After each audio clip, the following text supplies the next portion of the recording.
কত বছর ধরে মাছ মারতেছেন কাকা পদ্মা নদী থেকে? তত 50 বছর হবে। 50 বছর? 50 বছর, 50 বছর হবে। কেমন লাগে এই যে নদীতে সারা জীবনটা কেটে গেল? সুন্দর, সুন্দর। আমার কাছে সুন্দর, অন্য কাছে ভালো লাগে না, আমার কাছে ভালো লাগে। মাছ তো ভালোই পড়ে তাই না? সময়টা এখন খুব ভালোই পড়বে, কয়দিন কিচ্ছু পাইনি। সেকালে দিনে হয়ে গেছি, একেবারে কিচ্ছু পাইনি সেকালে।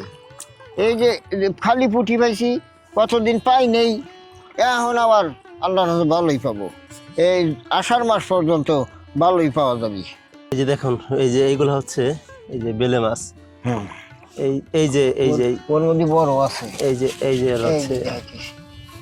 ও, এটার মধ্যে একটু বড়গুলাও পড়ে না? ও, এই যে খল্লা মাছ আছে দেখেন, এটা হচ্ছে খল্লা মাছ। আর এই যে দেখেন পুঁটি বেলে, এই যে এই মাছগুলো হচ্ছে এই জালে পাচ্ছে। হ্যাঁ, এই যে পড়ে গেল, এই যে দেখেন কি টাটকা মাছ একদম পদ্মা নদী। এগুলো মানে জালে পড়ার পর পরে মারা যায় তাই না কাকা? কত মারা যায়, কত ওই পেঁয়াজ যেটা লাগে ওইটা বেঁচে থাকে, আগে পরে তো যেটা আগে পরে ওইটা মরে যায়। মোহাম্মদ মনিরুদ্দিন খাঁ, যাকে সবাই মনুজেলে নামেই বেশি চিনেন। বন্যা, রোদ, ঝড়, বৃষ্টি সব উপেক্ষা করে পদ্মার বুকে তার জীবনের কেটে গিয়েছে 50টি বছর। জীবনের শেষ পর্যায়ে এসেও বেঁচে থাকার ত্যাগেতে করে যাচ্ছেন দিনরাত সংগ্রাম। প্রতিনিয়ত অভাব অনটন যেন সংসারে লেগেই থাকে, তবুও মানবিক দিক থেকে তিনি অত্যন্ত সহজ সরল এক দৃঢ়মনের মানুষ। বন্ধুরা, চলুন আজকে আমরা দেখি মনিরুদ্দিন খাঁ পদ্মা নদী থেকে কিভাবে মাছ মারেন, তার বাস্তব জীবনচিত্র।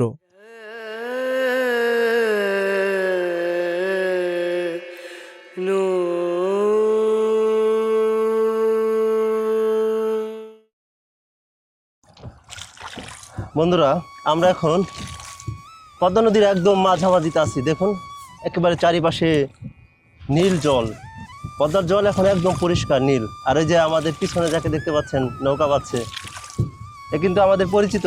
আমি আগেও বেশ কয়েকটা ভিডিওতে কাকাকে দেখিয়েছিলাম, মনিরুদ্দিন কাকা, মনিরুদ্দিন খাঁ, যার জীবনের পুরো সময়টা এই পদ্মা নদীতে কেটেছে। কাকা ভালো আছেন? আলহামদুলিল্লাহ, আল্লাহর রহমত, ভালো ইনশাল্লাহ। কাকা আজকে আসছেন কখন? সে ফজরের নামাজ পড়ে না, আজকে একটু বেলা আছি, ইস্তার শেষে খাই একটু হয়েছিলাম, সে রেখে খাইয়ে একটু হয়েছিলাম, তাতে আজকে 9টা বাজে গেছে। গতকাল আসলাম ভোরে। এই বোতলগুলো বেঁধে দেন কি উপরে ভেসে থাকার জন্য, যাতে টের পাওয়া যায়? হ্যাঁ, ওইটাই তো ধরে আসি, ছোট তো না। এই জাল কত বড়, কত দূর পর্যন্ত পাতা কাকা? যে ওই বোতল আর এই বোতল এই পর্যন্ত, যেখানে দেখা যাচ্ছে। হ্যাঁ, ওই যে সাদা বোতল ভিতরের না? হ্যাঁ। এখন কি মাছ পান কাকা এখান থেকে? এ বাইলে, শুধু বাইলে? শুধু বাইলে। ও আচ্ছা, শুধু বাইলে। এখন এই যে উঠেব, দেখলি পারবেন ইনশাল্লাহ। এই যে বাইলে, শুকুর আলহামদুলিল্লাহ। এই যে বাইলে, এই বাইলে মাছ। এই যে এগুলো কি কেজির দরে বিক্রি করেন নাকি এমনি ভাগে ভাগে? এই যে দেখো বাইলে। ও আচ্ছা, এই যে একটা না, একটা না, 4টে। ও যাক, আলহামদুলিল্লাহ। এই জন্যই তো। না, আপনি একজন ধর্মপ্রাণ মানুষ, আপনার রিজিক আল্লাহর হাতে। রিজিক আল্লাহর হাতে, অবশ্যই। এইগুলো অন্য কোনো মাছ পড়ে না? পরে যে মাছ খায় সবই পরে। ও আচ্ছা, চেলা আর এইলো বাইলে, এই বাইলেই পরে বেশি। চেলা যদি হয় তাহলে পরে, চেলা তো নাই, চেলা হবি আর কদিন পর। আচ্ছা, সেকালে এই বাইলেই মারবো। চেলা দিলে বাইসে থাকে, আমরা তো বাসা পাতবো না, এই দাবাই দিব, ওই বাইলে পড়বি।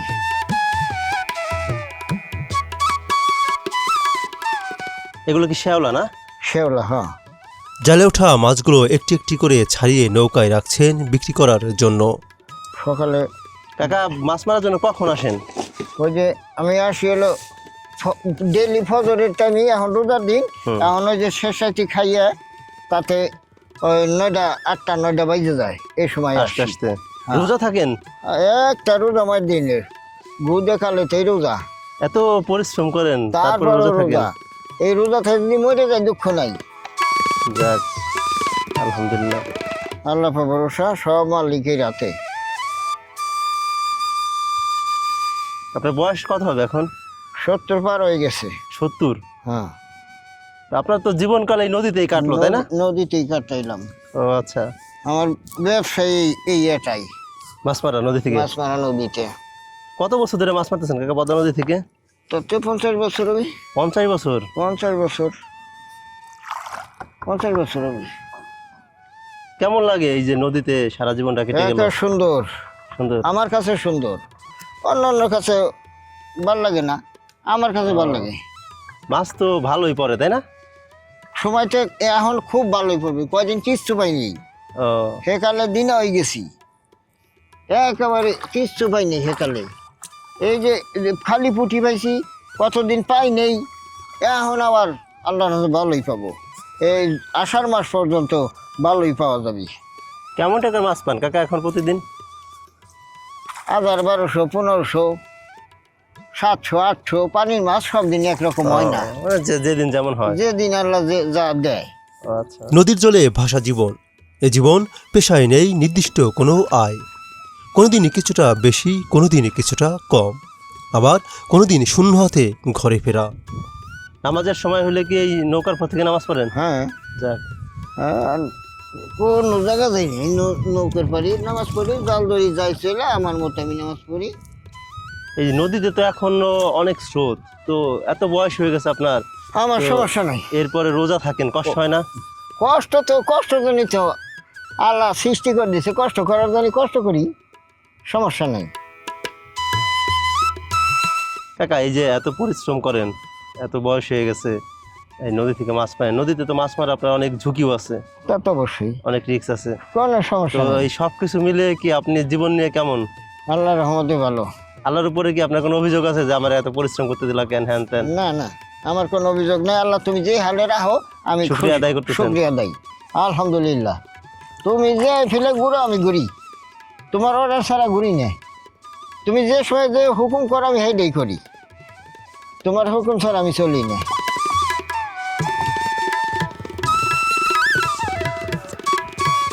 বন্ধুরা দেখুন, মনিরুদ্দিন কাকা কতটা বড় মনের একজন মানুষ এবং কতটা ধর্মপ্রাণ। সে তার জীবনের মোটামুটি পুরো সময়টাই দেখুন, একদম বয়স হয়ে গেছে, প্রায় 70 বছরের উপরে তার বয়স এখন আমার চলছে। আমার মার 117 বছর বয়স। এই যে আমার মা, আপনার মা জীবিত আছে এখনো? আমার মা খুব ভালো, আল্লাহ রহমতে। কাকার বয়স হচ্ছে 70 বছর আর কাকার মার বয়স হচ্ছে 117 বছর। 17 বছর। তিনি এখনো জীবিত আছেন এবং কাজকর্ম চলাফেরা করতে পারেন, আলহামদুলিল্লাহ, হাঁটা চলা করতে পারে এবং পুরো সুস্থ। একটা জিনিস দেখুন, এই লোকটা তার জীবনের 50 বছরের উপরে এই পদ্মা নদী থেকেই সে মাছ মারেন। এখন শীতের সময় পানি একটু কম, কিন্তু যখন বর্ষা থাকে তখন এই পদ্মার একটা ভয়ানক রূপ চলে আসে। এই লোকটা এই 50 বছরের উপরে এই পদ্মা নদী থেকেই মাছ মারেন, বিভিন্ন প্রক্রিয়ায় মাছ মারেন, এবং এই পদ্মা নদী থেকেই তার জীবনের মানে মূল সময়টা কেটে গেল। সুখ দুঃখ কষ্ট ঝড় বৃষ্টি সব কিছু এই পদ্মা নদীকে জীবনসঙ্গী হিসেবে তিনি বেছে নিয়েছেন। দেখুন এখন রোজার মাস চলছে, রমজানের মাস চলছে, কাকা সেই সিয়ারি খেয়ে এই পদ্মার দিকে রওনা দেয়, সারাদিন এই পদ্মা নদীর বুকেই থাকে। এরপরে এই পদ্মা নদী যখন নামাজের সময় হয়, পদ্মা নদী থেকেই নামাজ পড়েন। কত পরিশ্রম করেন তিনি, কিন্তু পুরোপুরি সুস্থ না, আর কিন্তু মাজায় বেল বাঁধা, সে ভালোভাবে চলাফেরা করতে পারে না, তারপরেও কাজ করে খায়, মানে একটা মিনিটও তার বসে থাকতে হয় না, এত পরিশ্রম করেন।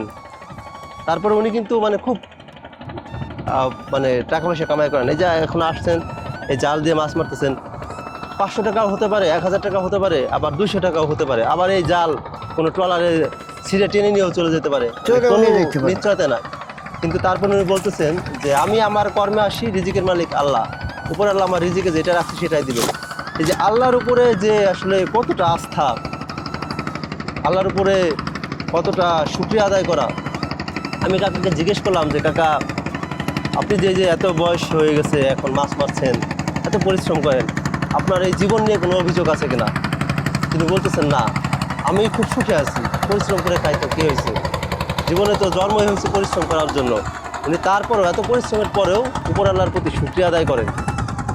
আসলে এটাই মানুষ, মানবিক মানুষ এটাই।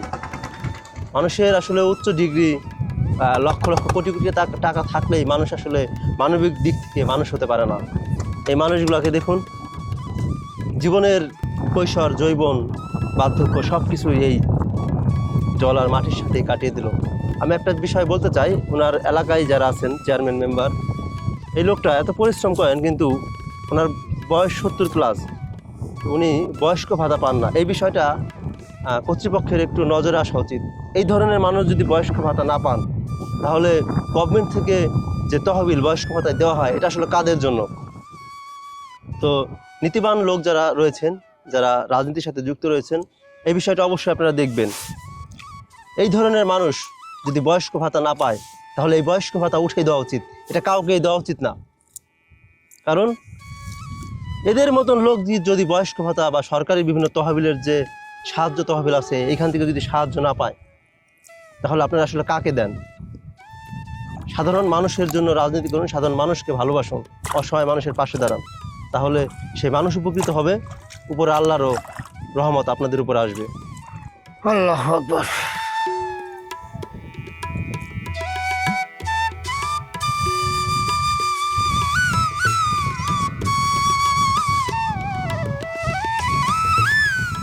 এই জালটা কি কাকা একদম মাটির সাথে মিশে থাকে? মাটিতে, হ্যাঁ, মাটিতে হেসতে চলবে, বাইরে তো মাটি ধরেই থাকে।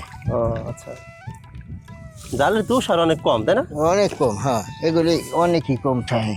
আবার যদি বাইনাতে বানানো যায় অনেক কুয়ারিওয়ালা, ওই যে 2 গাঁটটি 8টা তোয়ারি, ও আচ্ছা, ওইটা 8টা রাজবাড়িতে কিনছি, পাবনাতে বানজানছি। এই জালগুলো কি আপনি নিজেই বানাইছেন? না, আমার টাকা দিছি, জাল হলে পাবনা সিরাজগঞ্জ হতে বানজানছি। পাবনা থেকে আনছেন? হ্যাঁ, সিরাজগঞ্জ পাবনা হতে বানজা আনে, রাজবাড়িতে কিনে আনি। ও আচ্ছা আচ্ছা। এগুলো কি আপনার ওই যে ওই পাবনা থেকে যেখান থেকে আনছেন ওইখানে গিয়ে আনতে হয়, নাকি ফোনে বলে দিয়ে তারা পাঠাই দেয়? না, রাজবাড়ি যাই নিয়ে আসি। ও আচ্ছা, আপনি যান? আমি নিজেই যাই। এই যে 1 সপ্তাহ আগেও গেছিলাম, ছোট 2 গাছ নিয়ে আসি। ও আচ্ছা। হলি বাইলি মারাটা। এই জালগুলো আপনি কতদিন কেনার পরে ব্যবহার করতে পারেন? এইটা 1 বছর যায় না, এক সিজনের বেশি? 1 সিজন যায় না। এটা তো ফেলে দিতে হয়, তাই না? হ্যাঁ, পরে হ্যাঁ, ফেলে দিয়ে আবার ফিরে নতুন কেনা ও লাগে। আচ্ছা। এই বেশি দিন টিকে না, মাছ পড়লি। এই যে দেখুন, এই যে এইগুলো হচ্ছে এই যে বেলে মাছ। হ্যাঁ, এই যে ওর মধ্যে বড় আছে। এই যে এই হচ্ছে, যে দেখি। ও এটার মধ্যে একটু বড়গুলোও পড়ে না? ওই যে ও এই যে খল্লা মাছ আছে, এই যে দেখেন, এটা হচ্ছে খল্লা মাছ। আর এই যে দেখেন পুঁটি, বেলে, হ্যাঁ, এই যে এই মাছগুলো হচ্ছে এই জালে পাচ্ছে। আচ্ছা। হ্যাঁ, এই যে পড়ে গেল, এই যে দেখেন কি টাটকা মাছ, একদম পদ্মা নদী। এগুলো মানে জালে পড়ার পর পরই মারা যায়, তাই না কাকা? হ্যাঁ, হ্যাঁ, হ্যাঁ। ও, কত মারা যায়, কত ওই পেঁয়াজ যেটা লাগে ওইটা বেঁচে থাকে। আগে পরে তো যেটা আগে পরে ওইটা মরে যায়, আর যেটা পাশে পরে ওইটা বেঁচে যায়।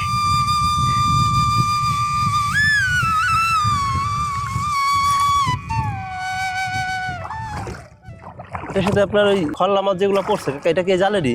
জালের, হ্যাঁ, খল্লা মাছ উপরে ভেসে থাকে না? হ্যাঁ, ওই ভেসে থাকে, আবার জালেও পড়ে। জালে পরে খোলার আর কতদিন পাবো সমানে। ওই জাল পাইতে তুলি, ওই জাঙ্গায় যাবি জোয়ারের সময়, উঠে যাবি, নামবে সময় জালে বেজে যাবি। এই যে যেই খল্লাগুলো আপনার ভেসে থাকে, ওগুলো কি নিচেও যায়, পানির নিচে? হ্যাঁ, ডুব যায়। ও আচ্ছা। ডুব দিলেই বেজে যায়। কাল পাইছিলাম বড়, এটা 100 টাকা পদের। এটা এই চেকন জালে? হ্যাঁ, হ্যাঁ, ওই যে বেড়তালে কালকে 100 টাকার এটা খোলা পেয়েছিলাম। ও আচ্ছা। ও ডুব দিলি ও সহি বাইজে যায়। ও ও, সহি চোখ তো একটু বড়। চোখ বড়, সহি বাইজে যায়। আল্লাহু আকবার।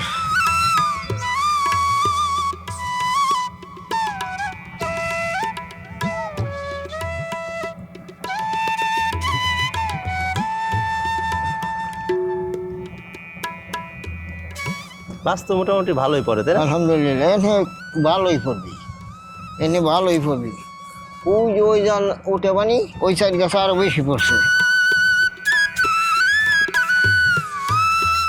মাছের তোমার একটা সিজন থাকে, তাই না? হ্যাঁ, অবশ্যই, এখন একটা সিজন।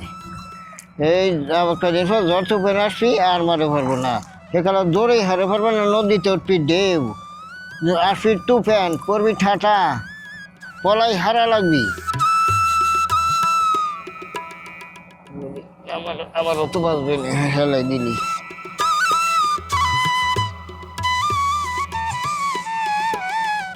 আল্লাহু আকবার। সারাদিন এ জালে মূলত বেলে, চিংড়ি, বাচা, বাইম, চাইপলে সহ নানা প্রজাতির দেশীয় মাছ ধরে থাকে। নানা প্রজাতির মাছের সাথে আয়েরও রয়েছে ভিন্নতা, কোনোদিন কিছুটা কম, কোনোদিন কিছুটা বেশি। এভাবেই চলছে নদীয়ার জলের জীবন। এই মাছগুলো বিক্রি করবেন কখন? এই মাছগুলো বিক্রি করাই, বিক্রি খালি করা? খালি উঠে নিয়ে দিয়ে দিব মানে পাবলিকের কাছে? পাবলিকের কাছে। কতজন যে মাছ চাইছে, কয়জন দেবে এক এক এক করে। আজকে দেবো ওই যে আমাকে বাড়ি অফিসে যে এতিমখানা মসজিদে ওখানে ওই যে বাবলু ভ্যান চালায়, হ্যাঁ হ্যাঁ। ওরে দিব আজকে। কালকে পরশু দিন দিয়েছি ওই যে বিদেশ সোজা যে, সবগুলো একজনকে দেবেন আজকের যে মাছ? হ্যাঁ সবগুলো একজনকে দিব। ওই আপনার তো মাছ বাজারে বিক্রি করছেন না তেমন না? না না, আমার ভাই না, ওই কত ভাই না, এই জাস্টের সময় ধরলাম বিকালবেলা তারে মাছ দেওয়া লাগবে, দুলাল কবরেজ দেয় সাদিপুর বাজারে, তারে মাছ বিকালে দেওয়া লাগবে। আর এখন হলো ওই মাছটা পৌঁছে দিয়া পরশু দিন দিয়েছে ওই মসজিদ, ওই ব্রিটিশ সোজা মসজিদওয়ালা বাড়ি। গতকালকে দিছি হলো যে কাদিরি বাজারে ইসাক সরকারি চাকরি করে, হুম হুম। ও ওরে। আবার আগামীকাল দেওয়া লাগবে ভাসান দোকানদার ছোট ভাই বলে, মানে 7 দিন আগের অর্ডার হয়ে গেছে। অর্ডার ওই থাকে। আবার ওই যে ইনুস ভাই তিরাসুয়াটা ওই যে বিদেশে পার্টি বাড়ি করছে, আমিন মমিন দে চার বানায়। আসলে মাছ তো অনেক স্বাদ, তাই না? হ্যাঁ, এই জন্য মানে অর্ডার হয়ে এইজন্যই থাকে। তো অর্ডার হয়েই থাকে, টাকা দিয়ে চায় না। আপনি যে টাকা বলে দেন সে টাকাই দেয়? এই টাকায় আমি আবার হারাম টাকা খাই না, উচিত টাকা নেই। লিগ্যাল যেটা। মানুষের বাজারে বিক্রি হবে আর 100 টাকা, যদি আমি আনি 150 টাকা, আমি ওই পুরি কি হিসাব দিব? ওই 100 টাকা বিক্রি হলে 20 টাকা কম আনি, 80 টাকা, যাতে আমি আল্লাহর কাছে না ঠেহি। এই হলো আমার কাছে রিয়েত। সে ব্যক্তি দেখলো না, অফিসে চলে গেছে, তার বাড়ি মাছ ধরলে থুই এলাম, যদি কই 300টা মাছ নিয়ে যদি 500টা দাও, তাহা তো 500 আমার ঠিকই দিবি, ওইটা আমার হারাম হয়ে যাবি না? হুম। আমি হারাম টাকা খাই না আল্লাহর রহমতে। বর্ষার সময় তো দুয়ারিতে মাছ মারেন না? বর্ষার সময় দুয়ারিতে মাছ মারি, হ্যাঁ। এবার দুয়ারটি তো পুরে মাছ খাইছি, এবার দুয়ারটি একেবারে লস। একেবারে লস গেছে। ওই দুয়ারি কি আছে নাকি সব বাদ? যে 150 দুয়ারি পাইতে থুই আইছিলাম, আর আমি যাইনি। সেন যে আলটাল বা ইয়ে কোথায় আছে দুয়ারি খরচি, ও আর কবর পারবো না, ও আর যাইনি আমি। আর সেই যে দুয়ারির ইসে অযোগ দেশরের ইসা ব্যাপারে এখনো 1000 টাকা পাবি, আর দেখাও করিনি। টাকা 1000 নিয়ে তারপর দেখা করবানি আবার ফিরে দুয়ারে আনার সময়। এই যে গতবার দিবার হয়নি, এইবার দিয়ে গেলাম, টাকা মাইরে খাবো না। আল্লাহ কাছে দিনা থাকবো না, তার কাছে কয়ে জবাব দিয়েছি তোর দিবানি, দিবার পারি নেই, দেই নেই। দিবার পারলে দিয়ে দিতাম, দিবার পারি নেই, দেই নেই। এই যে না ওটা, এগুলা কি কাকা সাপ ঠাপ পরে? হ্যাঁ সাপ, হ্যাঁ এত পাঁচি সাপ পার না, সাপ পার ওই কিনের জাল পার। কিনারে দিকে যেগুলো, হ্যাঁ। এই পানির মধ্যে কি সাপ পরে? ওই ধুরা সাপ আর মাইটের সাপ, ও। পানির মধ্যে পরে মাইটের সাপ, ওইগুলো তো বিষধর না? না এমনি বিষধর কোনো সাপ পরে? পরে দারাস কুক, তারপর এসবগুলি পরে।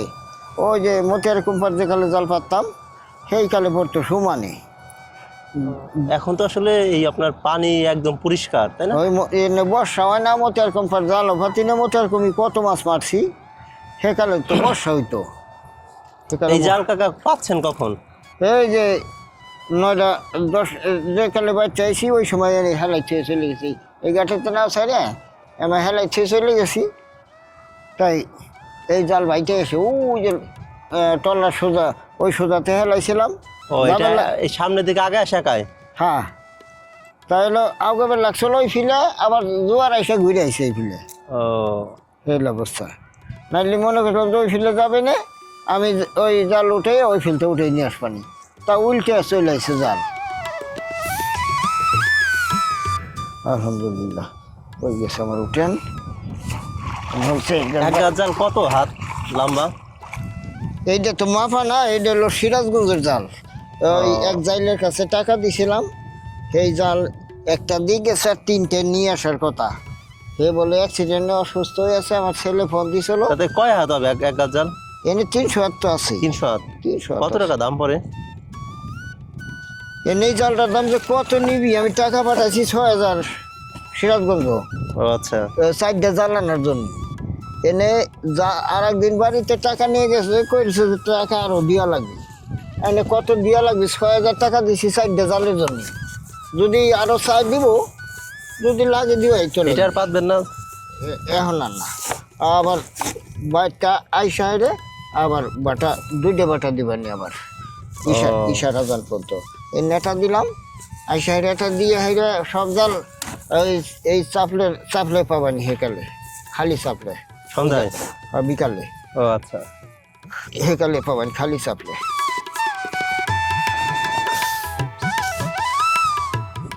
আলহামদুলিল্লাহ। আমরা ওই সাইড দিয়ে জল টান উঠাইয়া দেখতে দেখতে পদ্মার বুকে ভাসমান অবস্থায় মনু কাকার সাথে কিছুটা সময় কাটলো বেশ। বন্ধুরা, ভিডিওটি কেমন লাগলো অবশ্যই কমেন্ট করে জানাবেন। আর পরবর্তীতে এমন আরও ভিডিও দেখতে চ্যানেলটি সাবস্ক্রাইব করে সাথেই থাকুন।